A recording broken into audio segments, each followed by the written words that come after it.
With AJ Styles making as much money as Goldberg and AEW making no attempt to sign him, this is Wrestling Hub. My name is John and you're watching the Wrestling Report for February 25th. Before we get into the rest of the video, make sure you subscribe to Wrestling Hub and turn on all notifications to stay up to date with everything in the world of pro wrestling. Also, don't forget to follow us on Instagram at Wrestling Hub Official and also follow us on Twitter at Wrestling_Hub.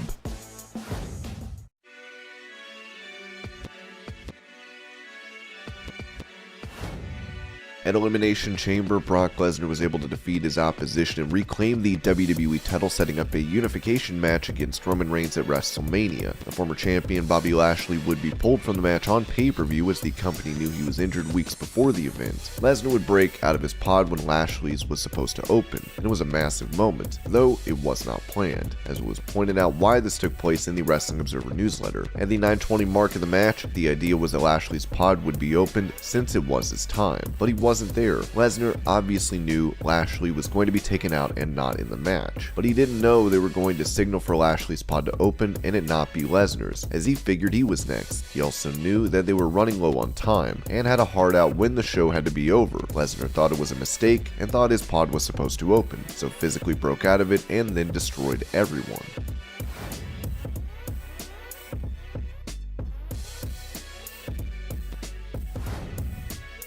No stranger to the odd pitch from Vince McMahon and company, Matt Hardy revealed on his podcast that the WWE chairman wanted him to talk like a black person for an angle with Mark Henry. There was one thing I was very nervous about doing that didn't end up happening. I was going to have a deal where I teamed with Mark Henry. There was talk of us working against Booker T and Rob Van Dam when they were the tag champs and actually winning the tag titles. It was right towards the end of Matt Hardy v1. What was pitched to me from Vince and creative was I was going to Mark Henry, and him being black, he had a lot in common with me having attitude, because we were both oppressed. I would talk like a black person. They knew at this time that even when John Cena was doing raps, we would be on the international trips, myself and John would be freestyling back there and messing around. They knew I was a big rap fan, and I was aware of all that stuff, so there would be a point where I would start talking with more black slang and tell Mark Henry, attitude is suppressed too, man, we have that in common. I was very uncomfortable with that then, at that juncture. Mark got hurt, and maybe it was a sign from the 7 deities, and it didn't happen at all. That was something I was a little worried about doing, because it was something they wanted me to start doing and pushing me into.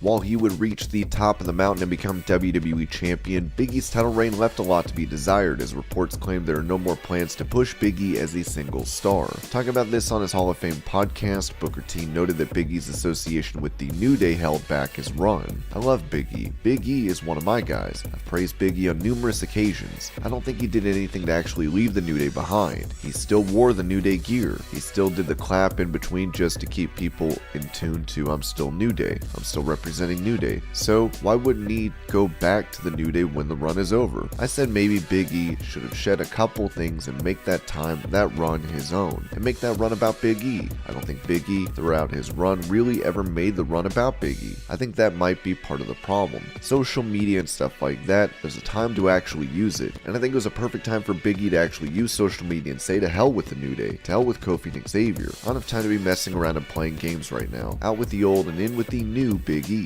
For Big E to be thinking about himself as far as getting over, and I think he got over, but something was lacking. I want nothing but the best for Big E. I did say that I wished Big E would have shifted gears. My thing on this is, he could have always gone back to the New Day. That's like Money in the Bank. You can pick it up whenever you need it.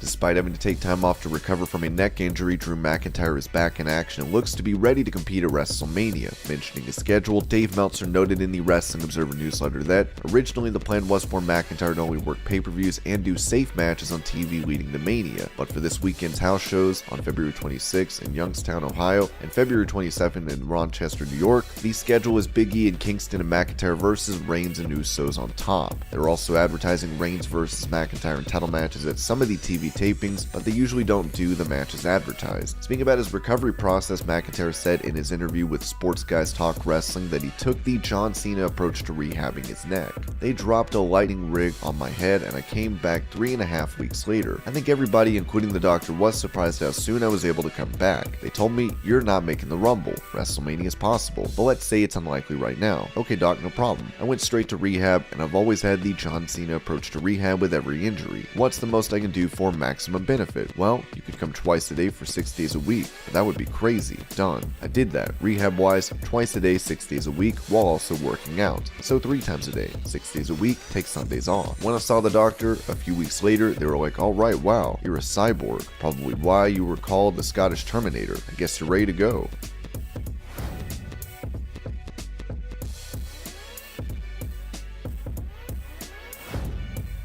With it reported yesterday that Cesaro's WWE contract expired, he is no longer with the company after not being able to come to terms on a new deal. He will also not have a non-compete clause, so we could see him sign with another promotion very soon. In some additional news on this matter, it was said in The Observer that this was more of a WWE decision than a Cesaro decision in the sense he wasn't looking to leave like others were, but they made an offer he didn't like. He is free to go anywhere immediately. They didn't offer him a huge deal like Owens and Zayn and Styles to stay. While many are thinking AEW is a likely destination for Cesaro, it seems the company has yet to give him an offer. He also hadn't gotten any backdoor AEW offer when he was negotiating, so it wasn't that he got a better offer elsewhere. That isn't saying AEW may not make an offer now that he's a free agent. Right now, he's leaving the promotion unless something changes. WrestlingNews.co would further note that Vince McMahon was never on board with pushing him as a top guy, and the feeling was that he was just a good hand, but not someone who could be seen as a main eventer.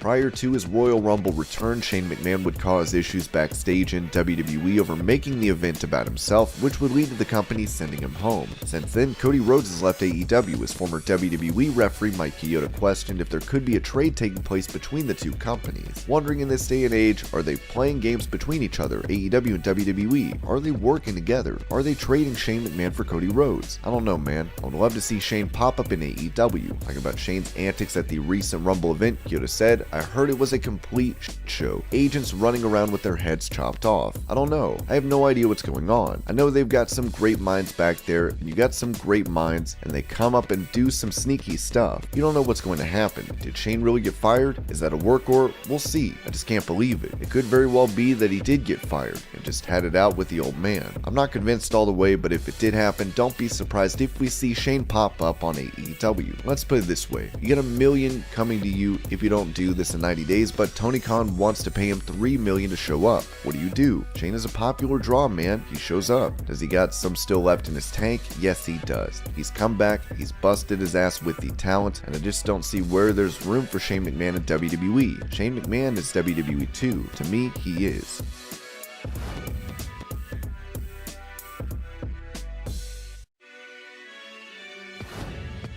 A couple days ago, it was reported that AJ Styles had re-signed with WWE, where he will be making $3 million annually. According to the Wrestling Observer, he's earning as much as Goldberg and Edge. If the number is correct, it would put Styles in the top echelon when it comes to money behind Lesnar, Reigns, Rousey, and Orton that we know of in Edge. Goldberg, and it is believed Miz, are the guys right underneath the top 4 that he'd be at the same level with. Owens was believed to be the next highest guy, but if this number is accurate, it would be above what Owens just signed for. It would also be mentioned in the Observer that AEW did not attempt to sign AJ. As best we can tell, there were no AEW overtures with Styles. When AEW started, the idea was for the final angle on the first TV show to be Gallows and Anderson and Styles to come out with the Young Bucks and Omega and turn on them to start the first main event faction feud. But the impression we had at the time is Styles wasn't that interested, as he was making big money here, and at the time nobody knew if AEW would make it. Plus, there's the idea Styles is one of those guys who will get a job here after wrestling.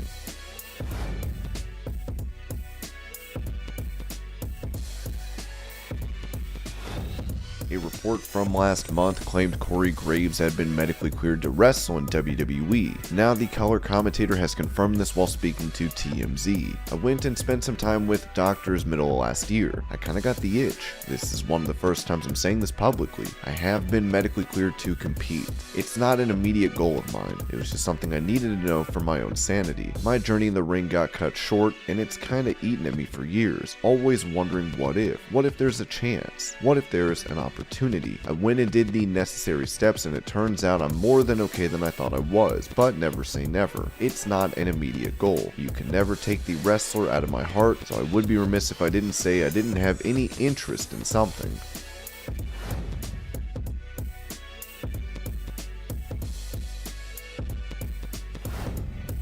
With him recently making his return to pro wrestling to save Joey Janela from a Matt Cardona Brian Myers beatdown at GCW, X-Pac spoke to Fightful about why now is the right time for him to make his comeback. I decided I was going to get everything fixed that I could get fixed. Still have one or two little things on my body that are nagging me, but whatever, I feel great. I decided I'm going to make a bit of a comeback. I understand there's a lot of guys my age, and even a bit older, that are talking about making comebacks, and are currently making comebacks, and I'm all for all of it. So you know, there's one more to add to the list right here. Anyway, so once I had the surgery and everything was going good, I just got connected with Brett Lauderdale and GCW because I knew them from back east. I worked for them. They just became Game Changer Wrestling. Maybe the last time I worked it up, but man, that was several years back. I was having those matches where I was still able to get in there and to do my 4 or 5 greatest hits as far as moves go. That's kind of what people want to see, but that wasn't good enough for me. I don't even feel great about those matches. I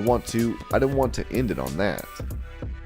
And this was your Pro Wrestling News Update. I hope you're all having a great day. Thank you so much for watching, and I'll see you later.